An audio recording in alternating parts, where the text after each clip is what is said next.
জাতীয় ও দলীয় পতাকা উত্তোলনের মধ্য দিয়ে বিএনপির জাতীয় কাউন্সিলের আনুষ্ঠানিকতা শুরু। উৎসবমুখর পরিবেশে অংশ নিচ্ছেন ৩,০০০ কাউন্সিলর।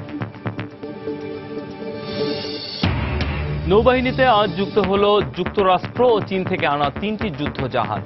চট্টগ্রামে উদ্বোধন করলেন প্রধানমন্ত্রী। শুধু মায়াই নন, রিজার্ভের অর্থ চুরির ঘটনায় ফিলিপিন্সের অনেক রাঘব বোয়াল জড়িত মন্তব্য সিনেট সভাপতির। কলকাঠি নাড়া ব্যক্তিরা এখনো রয়ে গেছে ধরাছোঁয়ার বাইরে। বেড়ে চলেছে মুঠোফোনের কলরব। মন্ত্রণালয়ের নির্দেশনার পরও ক্ষতিপূরণ পাচ্ছেন না গ্রাহক। প্রযুক্তিগত সমস্যার দোহাই অপারেটরদের। এবং রাশিয়ায় ৬১ যাত্রী নিয়ে দুবাই এয়ারলাইন্সের বিমান বিধ্বস্ত, সব আরোহী মারা যাওয়ার আশঙ্কা।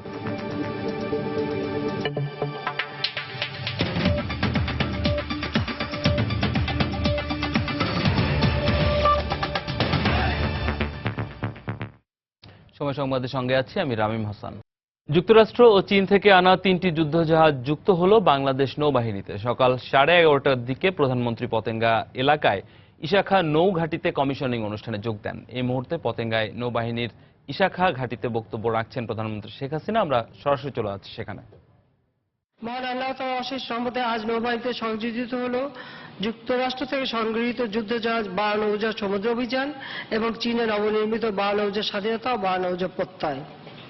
আমাদের নৌবাহিনীকে শক্তিশালী ও যুগোপযোগী করার অগ্রযাত্রায় সহযোগিতা করার জন্য বন্ধুপ্রতিম দেশগুলির প্রতি আন্তরিক ধন্যবাদ জানাচ্ছি। বিশাল প্রিয় নাবিক ও অফিসার ও নাবিকবৃন্দ, বিশাল সমুদ্র আপনাদের কর্মক্ষেত্র। লোকচক্ষুর অন্তরালে থেকে উত্তাল সমুদ্রের দিবারাত্রি কঠোর পরিশ্রম ও কর্তব্যনিষ্ঠার যে উজ্জ্বল দৃষ্টান্ত আপনারা স্থাপন করেছেন, দেশবাসী তার গভীর শ্রদ্ধাভরে স্মরণ করে। আমি বিশ্বাস করি সাগরের মতো আপনাদের কাছে গভীর দেশপ্রেম। আপনাদের মতো আমাদের মতো উন্নয়নশীল দেশে অর্থনৈতিক উন্নয়নে সমুদ্র সম্পদের বিরাট ভূমিকা আমাদের কাজে রয়েছে, যা আমাদের কাজে লাগাতে হবে এবং দেশকে এগিয়ে নিয়ে যেতে হবে। মহান মুক্তিযুদ্ধে অসামান্য অবদান ও দেশের জলসীমা স্বাধীনতা ও সার্বভৌমত্ব রক্ষায় নিরবচ্ছিন্ন দায়িত্ব পালনের জন্য এবছর বাংলাদেশ নৌবাহিনী স্বাধীনতা পদক পেতে যাচ্ছে এবং আমরা ইতিমধ্যে নৌবাহিনীকে মনোনয়ন দেওয়া হয়েছে। আমি নৌবাহিনীর সকল সদস্যকে এই জন্য আমার আন্তরিক অভিনন্দন জানাচ্ছি। আমি নৌবাহিনীকে আরো শক্তিশালী করে গড়ে তুলতে চাই এবং সেজন্য সরকারের পক্ষ থেকে যা যা করণীয় ইনশাআল্লাহ আমরা তা করব। আমরা চাই যে আমাদের দেশের প্রতিটি প্রতিষ্ঠান আন্তর্জাতিক মান সম্পন্ন হবে। সদ্য নৌবাহিনীতে সংযোজিত 3টি জাহাজ বাংলাদেশ নৌবাহিনীতে সুদীর্ঘকাল বলিষ্ঠ দায়িত্ব পালন করবে বলে আমি দৃঢ়ভাবে বিশ্বাস করি। আমি আপনাদের সকলের ব্যক্তিগত পেশাগত সামগ্রিক জীবন আনন্দময় হোক, কল্যাণকর হোক, সফল হোক সেই কামনা করি। সকলে ভালো থাকুন, সুস্থ থাকুন।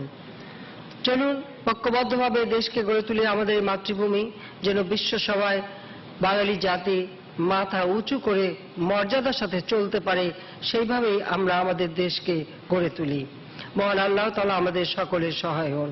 আপনাদের সকলকে আন্তরিক ধন্যবাদ জানাচ্ছি। আল্লাহ, খোদা হাফেজ। জয় বাংলা, জয় বঙ্গবন্ধু। বাংলাদেশ চিরজীবী হোক।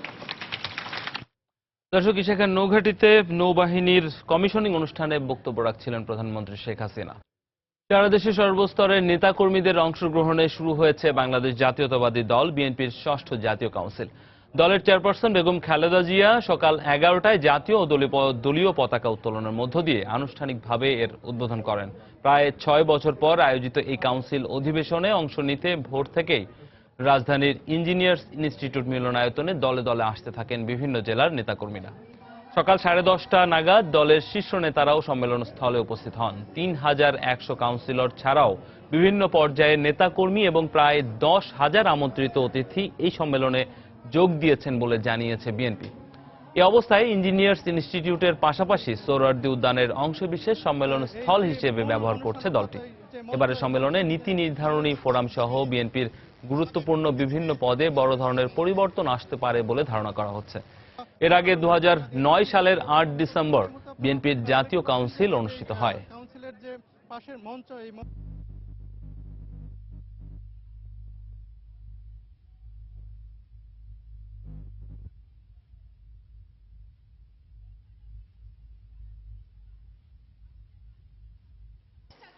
আমরা আন্তরিক প্রশংসা করছি।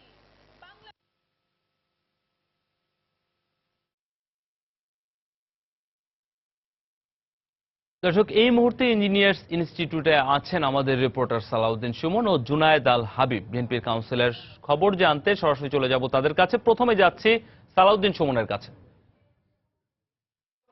রামিম, সবশেষ 2009 সালের 8ই ডিসেম্বর পঞ্চম জাতীয় কাউন্সিল অনুষ্ঠান হয়েছিল বিএনপির। এরপর কিন্তু 6 বছর বাদে আজ ইঞ্জিনিয়ার্স ইনস্টিটিউশন প্রাঙ্গণে অনুষ্ঠিত হচ্ছে বিএনপির 6ষ্ঠ জাতীয় কাউন্সিল। এখন থেকে ঘণ্টাখানেক আগে বিএনপির চেয়ারপারসন বেগম খালেদা জিয়া এই কাউন্সিলের উদ্বোধন করেন। সেখানে জাতীয় সঙ্গীত এবং দলীয় সঙ্গীত বাজানোর মাধ্যমে জাতীয় পতাকা উত্তোলন করে কিন্তু এই যে আজকের যে কাউন্সিল, এই কাউন্সিলের উদ্বোধন করা হয়। এই উদ্বোধনের পরে কিন্তু এখন বক্তব্য চলছে। বক্তব্য রাখছেন বিভিন্ন আমন্ত্রিত অতিথিরা। কিছুক্ষণ আগে বিভিন্ন দেশ থেকে যে অতিথিরা এসেছেন, বাইরের বিদেশি অতিথি, তারা বক্তব্য রেখেছেন। এখন 20 দলীয় জোটের পক্ষ থেকে বক্তব্য রাখছেন অলি আহমেদ, কথা বলছেন।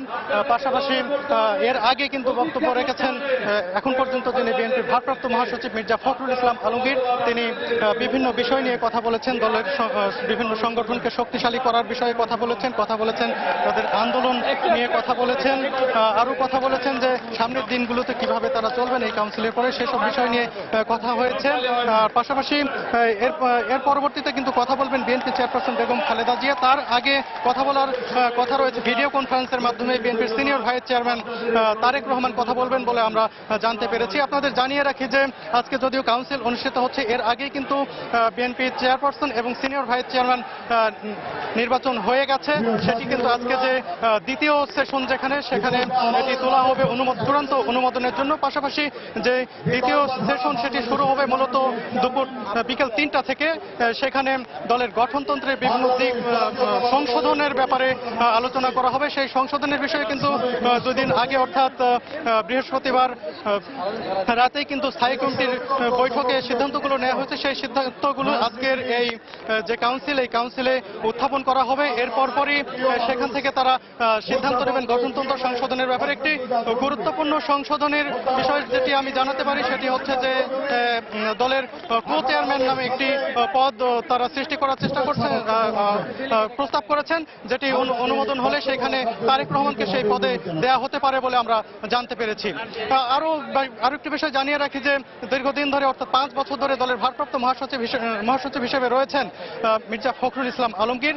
এই কাউন্সিলে, আজকের কাউন্সিলে তাকে পূর্ণাঙ্গ মহাসচিব করা হতে পারে, এইরকম কিন্তু আমরা হাইকমান্ডের বিভিন্ন সূত্র থেকে জানতে পেরেছি যে মহাসচিব হওয়ার যে দৌড়, সেই দৌড়ে মির্জা ফখরুল ইসলাম আলমগীর এগিয়ে রয়েছেন। এছাড়া দলের সর্বোচ্চ নীতি নির্ধারণী ফোরাম, দলের স্থায়ী কমিটিতে কিছু পরিবর্তন আসবে, অর্থাৎ 5 থেকে 6 জন নতুন মুখ আসতে পারে বলে আমরা জানতে পেরেছি।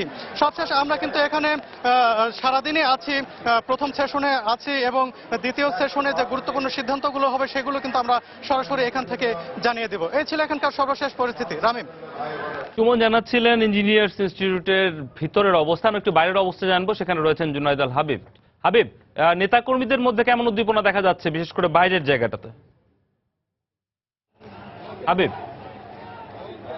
রামিম, আপনি যেমনটা বলছিলেন যে ভিতর থেকে ইঞ্জিনিয়ারিং ইনস্টিটিউশনের ভিতর থেকে কিন্তু আমাদের সহকর্মী সালাউদ্দিন সুমন যেমনটা জানাচ্ছিলেন, আজকে যে বিএনপির 6ষ্ঠ জাতীয় কাউন্সিল, সেই কাউন্সিল অধিবেশন কিন্তু ইতিমধ্যে শুরু হয়ে গেছে। বিএনপির চেয়ারপারসন বেগম খালেদা জিয়া কিন্তু ইতিমধ্যে কাউন্সিল অধিবেশনে যোগ দিয়েছেন।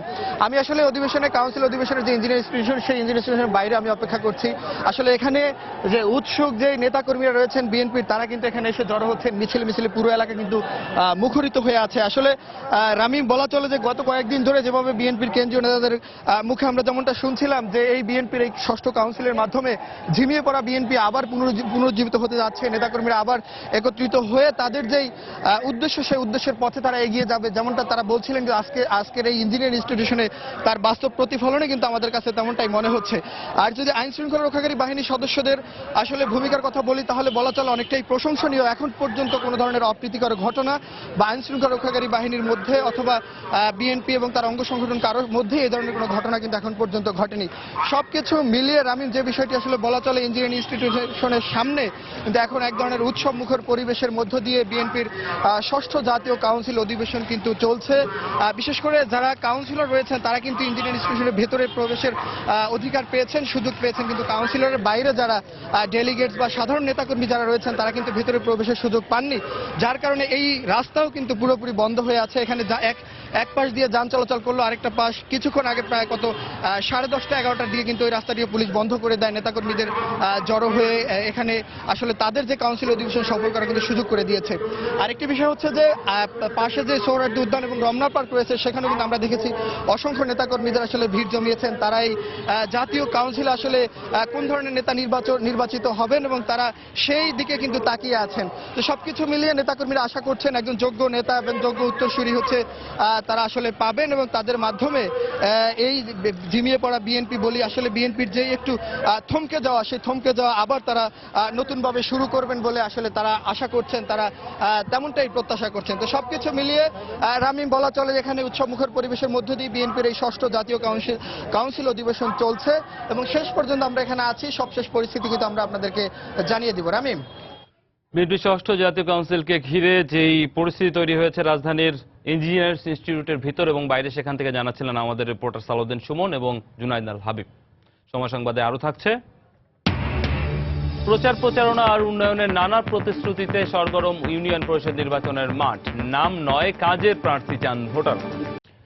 বনানীতে গ্যাস লাইনের বিস্ফোরণে ক্ষতিগ্রস্ত ভবনে থাকার বিষয়ে এখনো কোনো সুরাহা না হয় ক্ষোভ জানিয়েছেন বাসিন্দারা।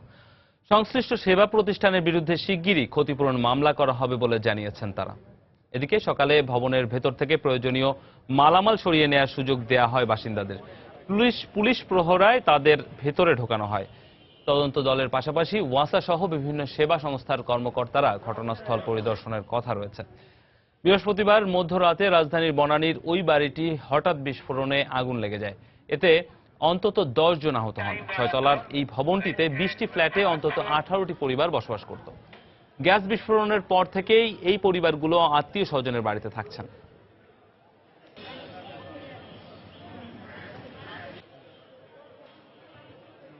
আমরা কেস করতে যাচ্ছি, তিতাস নিবে, মিউনিসিপ্যালিটি কর্তৃপক্ষ নিবে, যারা এই কাজ ঘোরাঘুরি করছে কেন তারা তিতাসের সাথে মিলে প্রোটেকশন দিল না?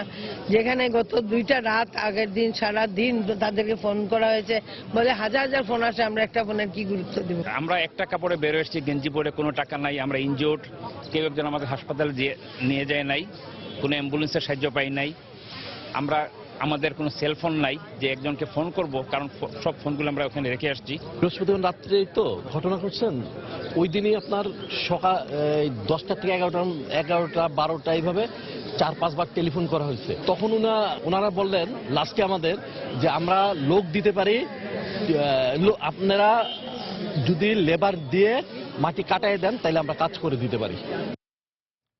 এই মুহূর্তে ক্ষতিগ্রস্ত ভবনের সামনে আছেন রিপোর্টার তাফসির বাবু। সেখানকার সবশেষ অবস্থা জানতে সরাসরি চলে যাচ্ছি তার কাছে। তাফসির।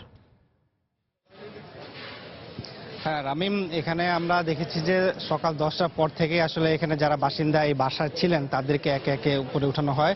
প্রাথমিকভাবে যারা দ্বিতীয় তলার বাসিন্দা তাদেরকে এখানে উঠতে দেওয়া হয়েছিল এবং দ্বিতীয় তলার যে ফ্ল্যাটগুলো ছিল সেখান থেকে আসলে বাসিন্দারা তাদের জিনিসপত্র সহ বাইরে বের হয়ে এসেছেন এবং এরপরে তৃতীয়, চতুর্থ এবং পঞ্চম তলা পর্যন্ত লোকজন আসলে এই ফ্ল্যাটে উঠেছেন এবং বলা বাহুল্য যে প্রত্যেকেই এখানে কিন্তু পুলিশ প্রহরায় তাদেরকে ওঠানো হয়েছে এবং কিছুক্ষণ আগে ষষ্ঠ তলায় যাদের ফ্ল্যাট ছিল তাদের তাদেরকে ওঠানো হয়েছে এবং ষষ্ঠ তলা সবচেয়ে বেশি ক্ষতিগ্রস্ত হয়েছে, যার ফলে আমরা দেখেছি যে তাদের যারা উঠেছেন বাসিন্দারা তাদের মাথায় হেলমেট সহ তাদেরকে উপরে উঠতে দেওয়া হয়েছে। আর যারা মালপত্র সহ বাইরে বের হয়ে এসেছেন তারা আমাদেরকে জানিয়েছেন যে ভেতরে আসলে ভয়াবহ অবস্থা। 20টি ফ্ল্যাট রয়েছে ভেতরে এই বিল্ডিং এ এবং প্রত্যেকটি ফ্ল্যাটেরই সদর দরজা যেগুলো বলি আমরা গেট বলি, সেই গেটগুলো আসলে বিস্ফোরণে উড়ে গিয়েছে এবং জানলাগুলো উড়ে গিয়েছে, যার ফলে ভিতরে যেসব মালামাল ছিল সেগুলো নিয়ে তারা চিন্তিত ছিলেন যে সেগুলো অক্ষত থাকবে কিনা।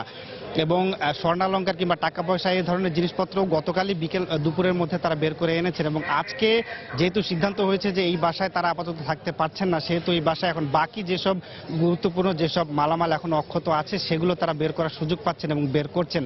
তবে অধিকাংশই আমাদেরকে যেটি বলেছেন যে তাদের ফ্রিজ, টিভি কিংবা এ ধরনের যেসব জিনিসপত্র রয়েছে আসবাবপত্র সেগুলো একেবারে ভস্মীভূত হয়ে গেছে এবং নষ্ট হয়ে গেছে এবং অনেক ফ্লোরে আসলে পানি হাঁটু গোড়ালি পর্যন্ত পানি রয়েছে এবং সেই পানির কারণে অনেক কিছু নষ্ট হয়ে যাচ্ছে। তো তারপরেও তারা এখানে আসলে আসছেন, তাদের যতটুকু জিনিস বা সম্পদ তারা এখান থেকে বের করা সম্ভব সেগুলো বের করছেন এবং তারা বলছেন যে 2-1 দিনের মধ্যেই তারা এখানে আসলে 20টি ফ্ল্যাট 20 জনের মালিকানায় রয়েছে, তো সব মালিকরা একসাথে বসে তারা আসলে পরবর্তী পদক্ষেপের বিষয়ে কি করা যায় সেটি বিবেচনা করবেন এবং যেহেতু প্রাথমিকভাবে বুয়েটের বিশেষজ্ঞ দল এখানে এসেছিলেন গতকাল, তাদের মতামতটাও তারা নেবেন এবং তারা যেহেতু বলেই গেছেন যে এখানে তিতাসের একটা গাফিলতি আছে সেই বিষয়টি তারা মাথায় রাখছেন এবং তারা জানাচ্ছেন যে সবাই একসাথে মিলে আলোচনা করে এরপরে তারা কোর্টে ক্ষতিপূরণ মামলা করবেন তিতাসের বিরুদ্ধে তাদের এই ভবনের জন্য। তো এই ছিল মূলত এখানকার সর্বশেষ খবর। রামিম। তাফসির বাবু জানাচ্ছিলেন বনানীতে গ্যাস বিস্ফোরণে ক্ষতিগ্রস্ত ভবনের সামনে থেকে। কেবল রিজাল কমার্শিয়াল ব্যাংকিং কর্পোরেশনের শাখা ব্যবস্থাপক মায়া দেগুইতোইন একা নন। বাংলাদেশ ব্যাংকের রিজার্ভ থেকে ফিলিপিন্সে অর্থ পাচারের ঘটনায় দেশটির আরও অনেক রাঘব বোয়ালি জড়িত বলে জানিয়েছেন দেশটির তদন্তকারী সিনেট কমিটির সভাপতি টিজি গুইঙ্গোনা। এই ঘটনায় তোপের মুখে থাকা দেগুইতোর আইনজীবী অভিযোগ তুলেছেন দেশটির বিভিন্ন ব্যাংকিং কর্তৃপক্ষের ওপর। এদিকে মায়ার বিরুদ্ধে মামলা করেছেন ব্যবসায়ী উইলিয়ামস। জট খুলতে শুরু করেছে বাংলাদেশের ব্যাংকিং ইতিহাসে সবচেয়ে বড় অর্থ পাচারের ঘটনার। বৃহস্পতিবার এ ঘটনার তদন্তে ফিলিপিন্সের রিজাল কমার্শিয়াল ব্যাংকিং কর্পোরেশন আরসিবিসির জুপিটার শাখার ব্যবস্থাপক মায়া সান্তোস দেগুইতোকে শুনানিতে ডাকে দেশটির সিনেট কমিটি। এ সময় প্রথম দিকে কেবল হ্যাঁ বা নার মাধ্যমে সিনেটরদের প্রশ্নের উত্তর দিলেও ধীরে ধীরে মুখ খুলতে শুরু করেন দেগুইতো। রুদ্ধদ্বার ওই শুনানি শেষে সিনেটর জানান দেগুইতোর সাক্ষ্য অনুযায়ী ব্যাংকের অন্যান্য কর্মকর্তা সহ কিম অং নামে দেশটির এক ধনাঢ্য ব্যবসায়ীও এ ঘটনায় জড়িত। তবে জড়িত অন্যান্য ব্যাংক কর্মকর্তাদের সম্পর্কে এখনো কোনো প্রমাণ মেলেনি।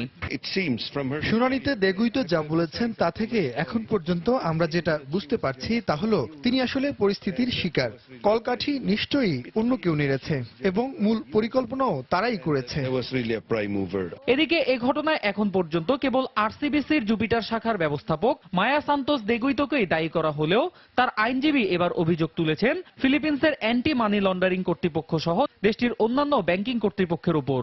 একই সঙ্গে যথেষ্ট তথ্য প্রমাণ থাকা সত্ত্বেও অনেকের বিরুদ্ধেই অ্যান্টি মানি লন্ডারিং কর্তৃপক্ষ মামলা করেনি বলেও অভিযোগ তার আইনজীবীর। তারা গুটি কয়েক ব্যাংক কর্মকর্তার উপর এই ঘটনার দায় চাপিয়ে বিষয়টি ধামাচাপা দেওয়ার চেষ্টা করছে। এটি অনেক বড় একটি ঘটনা। আমার মক্কেলের একার পক্ষে এই কাজ করা সম্ভব নয়। তার সাথে কথা বলে আমি যতটুকু জানতে পেরেছি তা হলো অবশ্যই আরো অনেক ব্যক্তি এই ঘটনার সঙ্গে জড়িত। আগামী 12 এবং 19 এপ্রিল দেগুইতো সহ এ ঘটনায় জড়িত সন্দেহভাজন 5 জনকে প্রয়োজনীয় নথিপত্র সহ বিচার বিভাগে হাজির হতে বলা হয়েছে। অন্যয় কর্মকার, সময় সংবাদ। সময় সংবাদ আরও থাকছে। বিশ্ব টি-20-র হাই ভোল্টেজ ম্যাচে আজ মাঠে নামবে দুই চিরপ্রতিদ্বন্দ্বী ভারত পাকিস্তান। ভারতের লক্ষ্য ঘুরে দাঁড়ানো, ইতিহাস বদলাতে চায় পাকিস্তান। মুঠোফোন ব্যবহারকারীদের জন্য কল ড্রপ একটি নিত্য নৈমিত্তিক ঘটনা। মাত্রাধিক কল ড্রপের জন্য নিয়ম রয়েছে গ্রাহকদের ক্ষতিপূরণ দেওয়ার। এ বিষয়ে মন্ত্রণালয়ের নির্দেশনার 2 মাস পেরিয়ে গেলেও কল ড্রপে ক্ষতিপূরণ পাচ্ছে না বলে অভিযোগ গ্রাহকদের। অপারেটররা দাবি করছেন কল ড্রপের মাত্রা রয়েছে সহনীয় পর্যায়ে। তরিকুল হাসান আশিকের রিপোর্টে দেখুন বিস্তারিত। প্রয়োজনীয় কোনো বিষয়ে কথা বলার সময় হঠাৎ ফোন লাইন কেটে যাওয়ার এই বিড়ম্বনার যেন শেষ নেই।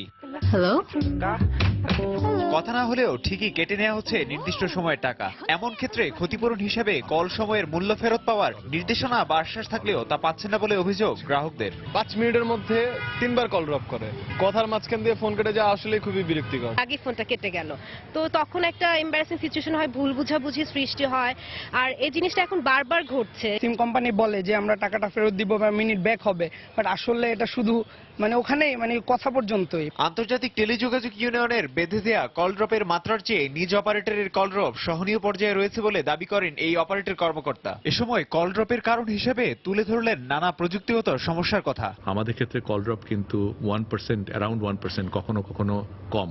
যেসব কারণে কল ড্রপ হয় আমাদের এখানে বা যে কোনো ওয়্যারলেস নেটওয়ার্কে, যেমন ধরেন যে নিউ স্ট্রাকচার চলে আসে, অনেক সময় আপনার ইন্টারফারেন্স হয় ক্যান্টনমেন্ট থেকে শুরু করে ডিওএইচএস, ইউনিভার্সিটি এরিয়া, সরকারি বিভিন্ন প্রতিষ্ঠানে আমাদের কিন্তু টাওয়ার বসাতে পারি না।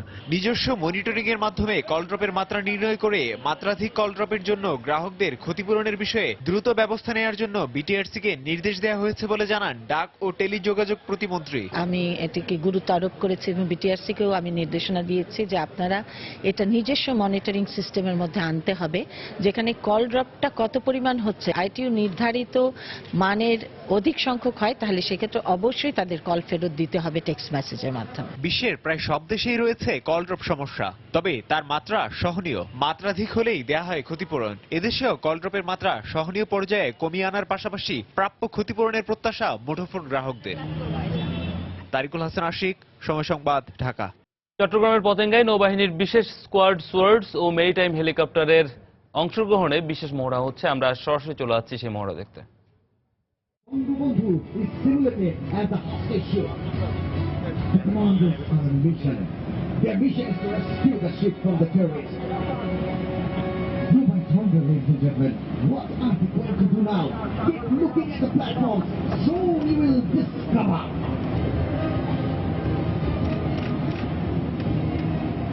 Ladies and gentlemen, please have your enthusiastic eyes on the right sky.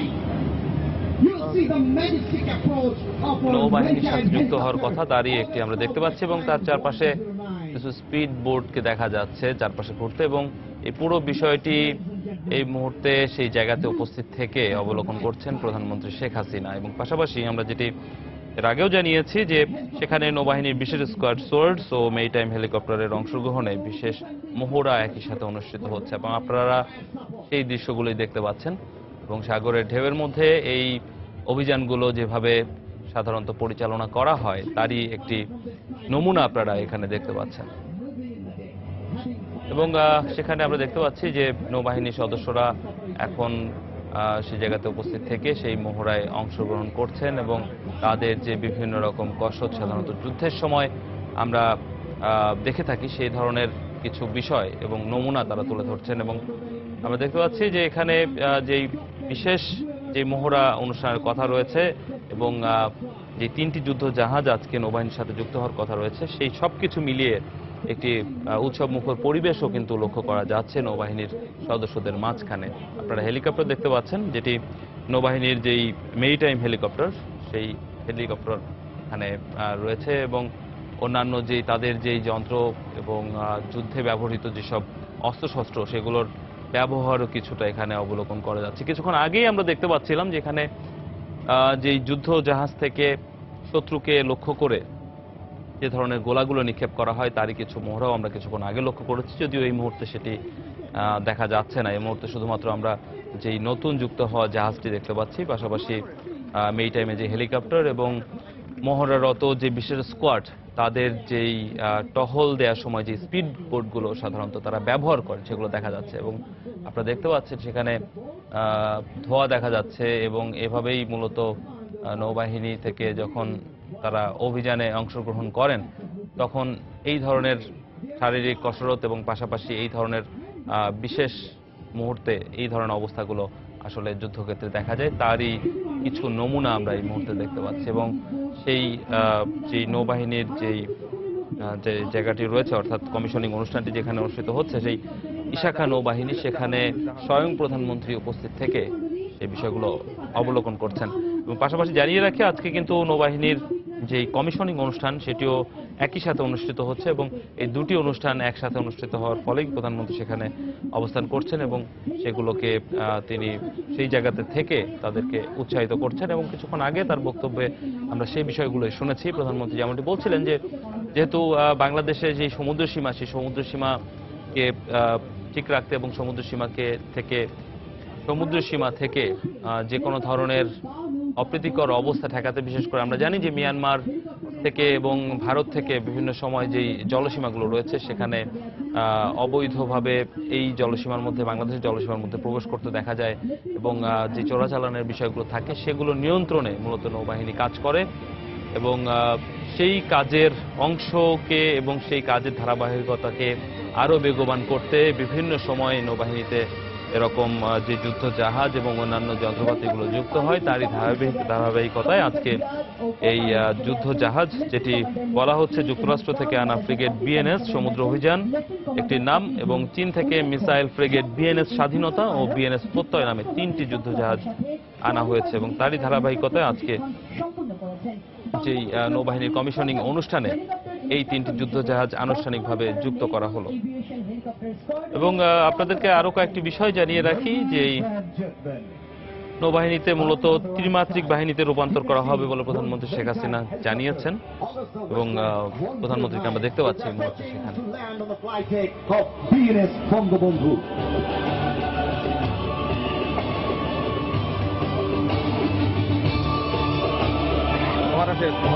Our Honorable Prime Minister Sheikh Hasina commissioned naval aviation with 2 maritime helicopters on 27 December 2011. Again, on 29 August 2013, Honorable Prime Minister Sheikh Hasina commissioned 2 maritime patrol aircraft and paved the way towards 3-dimensional Bangladesh Navy.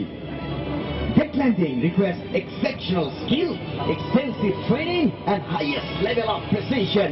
You will appreciate the versatility of helicopters at new dimension in naval operation. Their ability to operate from a small deck, what makes them unique and indispensable. Helicopter operates from deck for varieties of roles.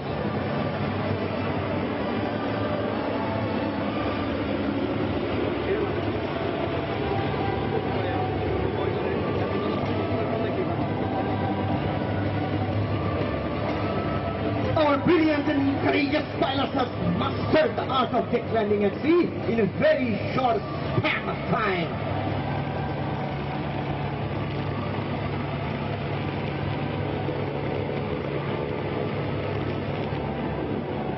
Look at them, how precisely they're maneuvering the helicopter for landing. দর্শক, চট্টগ্রামের ইশাকা নৌঘাটিতে আমরা যেই নৌবাহিনীর বিশেষ মহড়া চলছে এবং commissioning অনুষ্ঠান চলছে তার কিছু অংশ বিশেষ দেখে আসলাম। চলতি মাসের শুরু থেকেই ডলারের দাম ঊর্ধ্বমুখী রয়েছে মানি এক্সচেঞ্জগুলোতে। কারণ হিসেবে ব্যবসায়ীরা বলছেন বিদেশ ভ্রমণ সহ বিভিন্ন কারণে বেড়ে গেছে ডলারের চাহিদা। তবে দেশের বাণিজ্যিক ব্যাংকগুলোতে দীর্ঘ সময় ধরে প্রায় স্থিতিশীল রয়েছে ডলারের দাম। এ অবস্থায় ডলারের দাম নিয়ন্ত্রণে রাখতে মানি এক্সচেঞ্জগুলোকে নজরে রাখার পরামর্শ অর্থনীতিবিদদের। বিস্তারিত কামরুল হাসান সবুজের রিপোর্টে। চলতি মাসের শুরু থেকে মানি এক্সচেঞ্জগুলোতে হঠাৎ করেই বাড়তে থাকে ডলারের দাম। এক সপ্তাহের ব্যবধানে বেড়েছে 1 থেকে 1.5 টাকা পর্যন্ত। বর্তমানে প্রতি ডলারের দাম রাখা হচ্ছে 82 টাকা পর্যন্ত। এর ফলে ক্ষতিগ্রস্ত হচ্ছেন খোলা বাজারে থেকে ডলার কিনতে আসা সাধারণ মানুষ। ডলারের দাম বাড়ার কারণ হিসেবে চিকিৎসা ও বিনোদন সহ বিভিন্ন কারণে বিদেশ ভ্রমণের ফলে ডলারের চাহিদা বেড়ে যাওয়াকে দায়ী করছেন ব্যবসায়ীরা। ডলারের দাম একটু বাড়ছে, কারণ ইন্ডিয়াতে খেলা হইতেছে, ইন্ডিয়াতে গেলে যে $500 ইনভেস্ট করে নেয়, $500 নিয়ে যায়, এই জন্য একটু বাড়তে। রেটটা ওপেন, দেখা গেল 80 টাকা 80 পয়সা ডলার বিক্রি করতেছি, আরেকজন দেখা গেল যে 81 টাকা ডলার বিক্রি করতেছে, আরেকজন 81 টাকা 20 পয়সা বিক্রি করতেছে। যারা ফ্রিকোয়েন্ট ট্রাভেল করি তো দেখা যাচ্ছে যে এক্সট্রা যে বাজেটটা ডলারের রেট বাড়ার জন্য সেটা আমাদেরকে করতে হয়। আমরা যখন ক্রেতা তখন এই 10 পয়সা 20 পয়সা আমাদের জন্য কিন্তু সেন্সিটিভ হয়ে যায়। মানি এক্সচেঞ্জগুলোতে ডলারের দাম নিয়ে অস্থিরতা থাকলেও স্বাভাবিক রয়েছে ব্যাংকিং চ্যানেলের মাধ্যমে ডলারের লেনদেন। 1 বছরের বেশি সময়ের সোনালী ব্যাংকের তথ্য বিশ্লেষণ করে দেখা যায় পণ্য আমদানি বেড়ে যাওয়া, রেমিটেন্সের পরিমাণ কমে যাওয়া সহ বিভিন্ন কারণে গত বছরের নভেম্বরের দ্বিতীয় সপ্তাহে পণ্য আমদানির মূল্য পরিশোধের ক্ষেত্রে ডলারের মূল্য বেড়ে দাঁড়ায় 79 টাকা 50 পয়সায়। এরপর কমতে থাকে ডলারের বিনিময় মূল্য, আর চলতি মাসের শুরু থেকেই তা রয়েছে 79 টাকায়। সেল করতেছি 79 টাকা 50 পয়সা। বাই করতেছি 78 টাকা 50। নভেম্বরে থেকে প্রায় এইরকম চলতেছে আমাদের, মোটামুটি ডিমান্ড সাপ্লাইয়ের স্টেবিলিটি আছে, যার জন্য মার্কেটে প্রাইসটা বসে থাকতেছে। সাধারণ মানুষের একটা বড় অংশ বিভিন্ন প্রয়োজনে মানি এক্সচেঞ্জের মাধ্যমে ডলার বিনিময় করেন। তারা যেন ক্ষতিগ্রস্ত না হন সেজন্য মানি এক্সচেঞ্জগুলোকে নজরে রাখার দরকার বলে মনে করেন অর্থনীতিবিদরা। আর্টিফিশিয়ালি একটা সেগমেন্ট অফ দ্য ইকোনমি যদি ডলারের দাম বেশি বাড়ায় দেয় তাহলে কিন্তু অর্থনৈতিক ভারসাম্যে সেটা প্রভাব পড়ছে। বিশেষ করে একটা গ্রুপ কিন্তু মানুষ, আমি বলবো যে এক ধরনের প্রতারিত হচ্ছেন। এটা আসলে একটা নজরদারির প্রশ্ন আছে যে এখানে মানি এক্সচেঞ্জগুলো এইভাবে হঠাৎ করে দাম বাড়াতে পারে কিনা। মানি এক্সচেঞ্জ অ্যাসোসিয়েশন অব বাংলাদেশের তথ্য মতে বৈদেশিক মুদ্রা বিনিময় বৈধভাবে কার্যক্রম চালিয়ে যাচ্ছে রাজধানীতে 110টি সহ সারা দেশে 237টি প্রতিষ্ঠান। কামরুল হাসান সবুজ, সময় সংবাদ, ঢাকা। দর্শক, নৌবাহিনীর যেই মহড়া চলছে সেই মহড়ার অংশবিশেষ আমরা আবারও দেখতে চলে যাব চট্টগ্রামের পতেঙ্গায়। নৌবাহিনীর বিশেষ স্কোয়াড সোয়ার্ডস ও মেরিটাইম হেলিকপ্টারের অংশগ্রহণে বিশেষ মহড়া অনুষ্ঠিত হচ্ছে, সেইগুলো দেখতে চলে যাচ্ছে সেখানে। লাইফ রাফটি এখনো সম্পূর্ণভাবে প্রস্তুত হয়নি, এটি আপসাইড ডাউন অবস্থায় খুলে রয়েছে। এই অবস্থায় প্রথমে এটিকে সোজা করে নিতে হয়, তারপরে এতে আরোহণ করতে হয়। আপনারা দেখতে পাচ্ছেন 4 জন নাবিক প্রস্তুত রয়েছে পানিতে ঝাঁপ দেওয়ার জন্য এবং এটিকে সোজা করে নেওয়ার জন্য। এই মাত্র আপনারা দেখতে পেলেন অত্যন্ত দক্ষতার সাথে নাবিকেরা পানিতে ঝাঁপিয়ে পড়ছে এবং সারিবদ্ধভাবে লাইফ রাফটের দিকে এগিয়ে যাচ্ছে।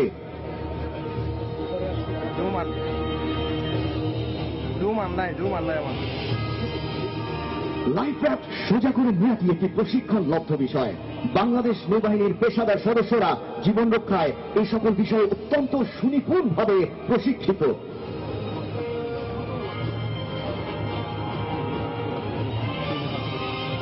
এখন একে একে জাহাজের নাবিকেরা জীবনতরীতে আরোহণ করছে। এই অবস্থায় জীবনতরীতে নাবিকেরা গভীর সমুদ্রে ভাসতে থাকে যতক্ষণ না উদ্ধারকারী জাহাজ আসে। লাইফ রাফট থেকে প্রতিনিয়ত তারা সিগন্যাল ফ্লেয়ার প্রজ্বলন করতে থাকে।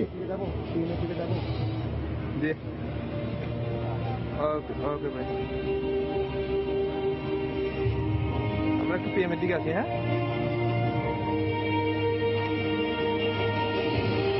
আমরা একটু পিএম এর দিকে আছি।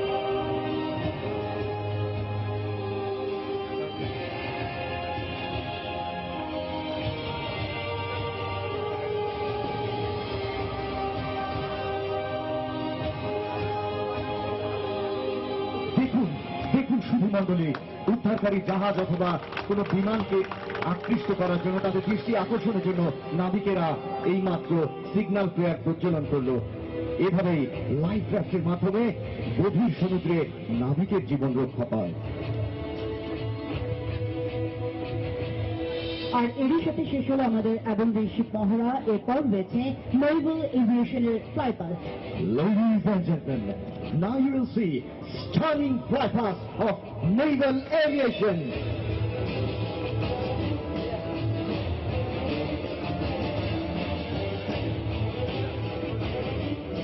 শুধুবৃন্দ, আর অল্প কিছুক্ষণের মধ্যেই নেভাল এভিয়েশনের 2টি এমপিএ এবং 2টি হেলিকপ্টার ফ্লাই পাস্টের মাধ্যমে মাননীয় প্রধানমন্ত্রীকে অভিবাদন জানাবে।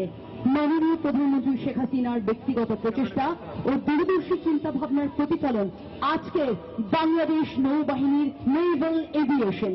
বিগত 27 ডিসেম্বর। দর্শক, চট্টগ্রামের পতেঙ্গার ইশাখা নৌঘাটিতে যেই নৌবাহিনীর যে বিশেষ মহড়া চলছে সেগুলোর অংশবিশেষ আমরা দেখছিলাম। এ পর্যায়ে শীর্ষ সংবাদ জানিয়ে দিচ্ছি আরেকবার। জাতীয় ও দলীয় পতাকা উত্তোলনের মধ্য দিয়ে বিএনপির জাতীয় কাউন্সিলের আনুষ্ঠানিকতা শুরু। উৎসবমুখর পরিবেশে অংশ নিচ্ছেন 3000 কাউন্সিলর। ব্লু ইকোনমিতে কর্তৃত্ব নিতে নৌবাহিনীকে ত্রিমাত্রিক বাহিনীতে রূপান্তর করা হচ্ছে চট্টগ্রামে বললেন প্রধানমন্ত্রী। বাহিনীতে যুক্ত হলো 3টি যুদ্ধ জাহাজ। শুধু মায়াই নন, রিজার্ভের অর্থ চুরির ঘটনায় ফিলিপিন্সের অনেক রাঘব বোয়াল জড়িত, মন্তব্য সিনেট সভাপতির। কলকাঠি নাড়া ব্যক্তিরা এখনো রয়ে গেছে ধরাছোঁয়ার বাইরে। বেড়েই চলেছে মুঠোফোনের কল ড্রপ। মন্ত্রণালয়ের নির্দেশনার পরও ক্ষতিপূরণ পাচ্ছেন না গ্রাহকরা। প্রযুক্তিগত সমস্যার দোহাই অপারেটরদের। এবং রাশিয়ায় 62 যাত্রী নিয়ে দুবাই এয়ারলাইন্সের বিমান বিধ্বস্ত, সব আরোহী নিহত। এই ছিল এখনকার মতো। যে কোনো খবর পেতে ভিজিট করুন সময়নিউজ.টিভি। যে কোনো বাংলা লিংক, রবি ও স্ট্যাটাসের নম্বর থেকে সময় সংবাদের খবর অনুষ্ঠান সম্পর্কে জানতে এবং যে কোনো তথ্য সময় সংবাদকে জানাতে ডায়াল করুন 16242 নম্বর। এছাড়া এই মাত্র পাওয়া খবর মোবাইলে পেতে এসএমএস করুন *2 লিখে পাঠিয়ে দিন 16242 নম্বর। সঙ্গে থাকুন সময়।